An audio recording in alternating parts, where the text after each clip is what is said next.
सो दोस्तों welcome to money stocks. तो ये जो वीडियो होने वाला है बहुत ज़्यादा हमें इंपॉर्टेंट वीडियो होने वाला है। इंपॉर्टेंट टॉपिक के बारे में बात करने वाले हैं।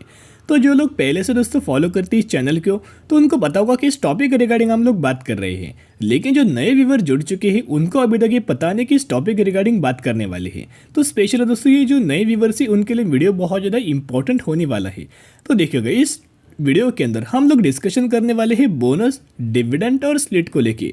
अगर कोई भी कंपनी आपको बोनस दे, कोई भी कंपनी आपको डिविडेंड दे या फिर कोई भी कंपनी आपको स्प्लिट दे तो उसका क्या प्रोसीजर होता है।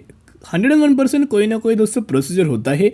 इन्हीं प्रोसीजर में से जो भी कंपनी आपको बोनस दे, जो भी कंपनी आपको स्प्लिट दे उसको गुजरना पड़ता है। यानी कि यही कंपनी हर एक जो प्रोसीजर है सेम हमें प्रोसीजर हमें फॉलो करती है, सिर्फ कंपनी का अलग अलग हमें डिसीजन हो जाता है। तो चलिए सबसे पहले हम लोग बात करेंगे विप्रो और इन्फोसिस के बारे में। दोनों कंपनी के बारे में कंसिडर करके इन दोनों कंपनी के बारे में मैं आपके साथ शेयर करना चाहूँगा। सबसे पहले अगर आप देखोगे किस तरह से आपको डिविडेंड का बेनिफिट दिया जाता है, तो जो भी कंपनी अपना नेट प्रॉफिट जनरेट करती है तो नेट प्रॉफिट में से कुछ हिस्सा कंपनी डिविडेंड दिया जाता है और जो भी पैसा बचता है उसे रिजर्व्स के अंदर डाला जाता है। अभी फॉर एन एग्जाम्पल कि एक कंपनी ने 10 रुपीज़ का प्रॉफिट जनरेट किया, 10 रुपीज़ में से 8 रुपीज़ का डिविडेंड दिया और बचा 2 रुपीज़, तो 2 रुपीज़ क्या होगा रिजर्व्स के अंदर डाला जाएगा। तो इस तरह से आपको डिविडेंड का बेनिफिट दिया जाता है। और बोनस का किस तरह से आपको बेनिफिट दिया जाता है आप ये देख सकते हो। तो रिजर्व्स में से कुछ अमाउंट ऑफ शेयर कैपिटल के अंदर कन्वर्ट किया जाता है और शेयर कैपिटल के अंदर बाद में इक्विटी शेयर्स के अंदर कन्वर्ट होता है और उसके बाद ही किसी भी कंपनी के अंदर हमें बोनस के दोस्तों अनाउंसमेंट हो जाती है। तो बोनस रिगार्डिंग यही हमें प्रोसीजर है। तो बोनस के लिए कौन से इंपॉर्टेंट पैरामीटर्स है, जो कि इंपॉर्टेंट जो पैरामीटर्स है कंपनी के रिजर्व्स। तो अगर कंपनी के पास सफिशिएंट अमाउंट ऑफ रिजर्व्स होंगे तो ही आपको किसी भी कंपनी के अंदर बोनस का आपको बेनिफिट दिया जाएगा। जिस भी कंपनी के पास रिजर्व्स नहीं है, जो भी कंपनी फंडामेंटली स्ट्रांग नहीं है, तो एक्सटर्नली कोई आपको बेनिफिट नहीं दिया जाएगा। लेकिन अगर कंपनी एक्सटर्नल बेनिफिट दे भी तो एक अगर आप दोस्तों देखोगे तो पंप एंड डंप सिचुएशन निकल के आती है। तो इस तरीके से कंपनी को इग्नोर करना, जो विप्रो है इन्फोसिस है, दोनों कंपनीज फंडामेंटली बहुत ज़्यादा स्ट्रॉन्ग। तो सबसे पहले हम लोग बात करेंगे इन्फोसिस के बोनस हिस्ट्री के बारे में।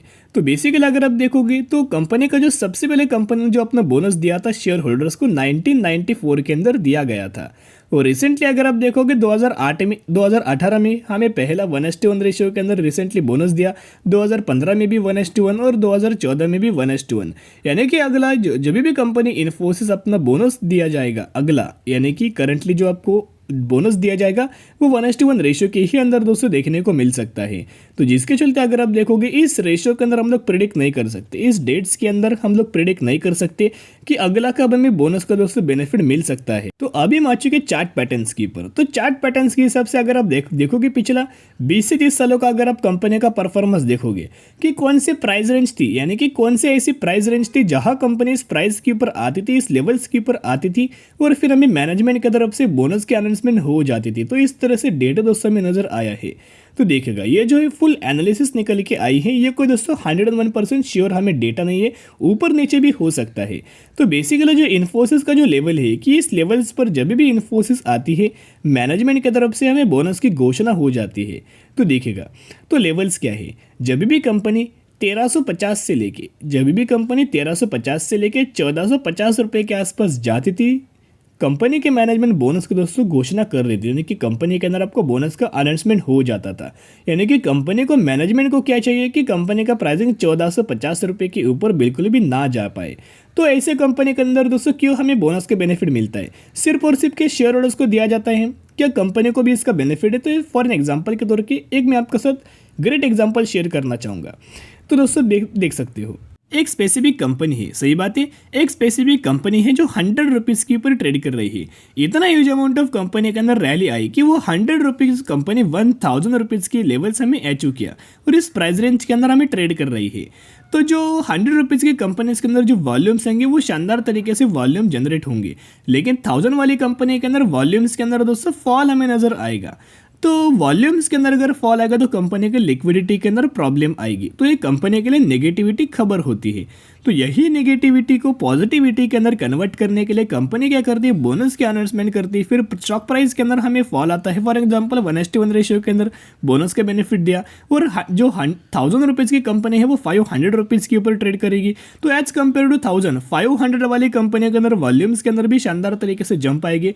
तो लिक्विडिटी को मेंटेन करने के लिए, वॉल्यूम्स को इंक्रीज करने के लिए कंपनी बोनस का अनाउंसमेंट कर देती है। तो चलिए अभी बात करेंगे इन्फोसिस के रिजर्व्स के बारे में। तो रिजर्व्स अगर आप देखोगे तो 72,000 करोड़ का रिजर्व्स हमें इन्फोसिस के पास निकल के आ रहे हैं। तो रिजर्व्स में से कुछ हिस्सा शेयर कैपिटल के अंदर कन्वर्ट किया जाता है और शेयर कैपिटल में से कुछ हिस्सा इक्विटी शेयर्स के अंदर कन्वर्ट होता है और उसके बाद ही हमें बोनस की अनाउंसमेंट होती है। तो जैसे कि रिसेंटली मैंने वीडियो स्टार्ट करने से पहले ही दोस्तों मैंने आपके साथ जो शेयर किया है कि रिजर्व से सबसे ज़्यादा इंपॉर्टेंट बोनस के लिए हमें पैरामीटर्स है। तो जिस तरह से हमने इन्फोसिस के बारे में बात किया, अब हम लोग बात करेंगे विप्रो के बारे में। विप्रो भी दोस्तों फंडामेंटली कंपनी बहुत ज़्यादा स्ट्रॉन्ग है। तो सबसे पहले मैं बोनस हिस्ट्री आपके साथ शेयर करना चाहूँगा। ये जो बोनस हिस्ट्री है हमें विप्रो की निकल के आ रही है। तो जो सबसे पहले कंपनी ने जो बोनस दिया था 1971 में 1:3 रेशियो के अंदर बोनस दिया था। और रिसेंटली अगर आप देखोगे 2019 में हमें बोनस का बेनिफिट मिला 1:3 रेशियो में, 2017 में मिला 1:1 में और 2010 में 2:3 में। यानी कि कुल मिला के अगर आप देखोगे विप्रो के अंदर 13 बार दोस्तों शेयर होल्डर्स को बोनस का बेनिफिट दे चुकी है। इतना ज़्यादा कंपनी के अंदर पोटेंशियली, इतना ज़्यादा कंपनी हमें फंडामेंटली स्ट्रांग है। लेकिन दोस्तों जैसे कि सिर्फ और सिर्फ बोनस के हिसाब से हम लोग प्रेडिक्ट नहीं कर पाएंगे, क्योंकि कभी आपको बोनस का बेनिफिट दिया जाएगा। तो हम लोग बात करेंगे चार्ट पैटर्न्स के बारे में। जिस तरह से मैंने इन्फोसिस का आपके साथ लेवल शेयर किया, अभी हम लोग बात करेंगे विप्रो के लेवल्स के बारे में।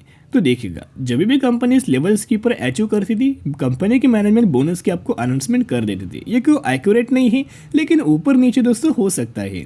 तो जब भी कंपनी 250 से लेके 300 रुपये तक हमें प्राइस रेंज आता था, 250 से 300 रुपये के आसपास प्राइस रेंज आता था, कंपनी के मैनेजमेंट हमें बोनस के अनाउंसमेंट कर देते थे। यानी कि पिछला जो डेटा है इसी रिगार्डिंग दोस्तों मैंने आपके साथ शेयर कर चुका हूँ। तो जिस तरह से अगर आप देखोगे बोनस को लेकर रिजर्व्स बहुत ज़्यादा इंपॉर्टेंट होता है।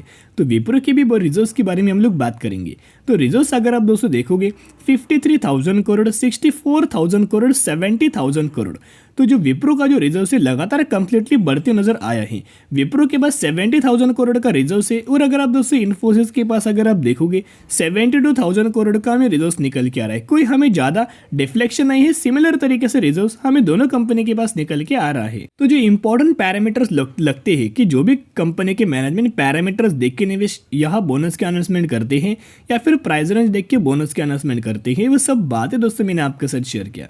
अभी हम लोग बात करेंगे कौन सी कंपनी के अंदर सबसे पहले आपको बोनस का दोस्तों बेनिफिट दिया जा सकता है। सबसे पहले अगर आप देखोगे आईटी सेक्टर के अंदर दोस्तों क्या चल रहा है, इन कंपनीज के अंदर कोई भी हमें इंटरनल नेगेटिविटी खबर नहीं है, जो भी है एक्सटर्नल नेगेटिविटी खबर है। पैरामीटर्स के अंदर कोई हमें फॉल नहीं है, जितने भी पैरामीटर्स है अच्छे खासी कंपनी अपना इंप्रूवमेंट कर रही है। तो जिसके चलते अगर आप देखोगे तो जो भी हमें ग्लोबली जो आईटी सेक्टर के अंदर पैनिक लेवल है, बैंकिंग रिगार्डिंग जो क्राइसिस नजर आ रहा है, इसका जो इम्पैक्ट हमें आईटी सेक्टर के अंदर पड़ रहा है। तो कंपनी के मैनेजमेंट का दोस्तों अभी सोच क्या होगा, कंपनी का मैनेजमेंट का सोच क्या होगा, उसके ऊपर भी सब कुछ बातें हमें डिपेंड होती है। पिछले 1 से 1.5 सालों में आईटी सेक्टर बहुत ज़्यादा हमें स्ट्रगल कर रहा है और स्पेशली विप्रो और इन्फोसिस कंपनी हमें स्ट्रगल दोस्तों करते नजर आ रही है। तो बहुत ही रेयर चांसेस निकल के आ रहे हैं कि 2023 में यानी कि इस साल आपको दोस्तों बोनस के बेनिफिट दिया जाए। लेकिन दोस्तों अगर कंपनी देगी तो अच्छी बात होगी। देखिएगा, एक ही दोनों कंपनी अच्छी है। जिस कंपनी के अंदर अगर आप खरीदारी करना चाहते हो, बाय ऑन स्ट्रेटेजी अप्लाई करना, इस गिरावट के बेनिफिट आपको जरूर आने वाले 5 सालों में, आने वाले 10 सालों में, आने वाले 15 सालों में मिल सकता है। और एक्सटर्नल भी कंपनी बेनिफिट देती है, in the terms of dividend बोल सकते हैं, in the terms of bonus भी आप दोस्तों बोल सकते हो। बेनिफिट देने वाली कंपनी सिर्फ आपको कंपनी के बारे में स्टडी करना है, एनालिसिस करना है और कॉन्फिडेंस इंक्रीज होने के बाद दोस्तों निवेश करना विद फुल ऑफ कॉन्फिडेंस और लंबे समय के लिए होल्ड करना। मिनिमम 10 साल तो इन कंपनीज के अंदर होल्ड करना, एक बड़ी वेल्थ हमें ये कंपनी क्रिएट करके दे सकती है।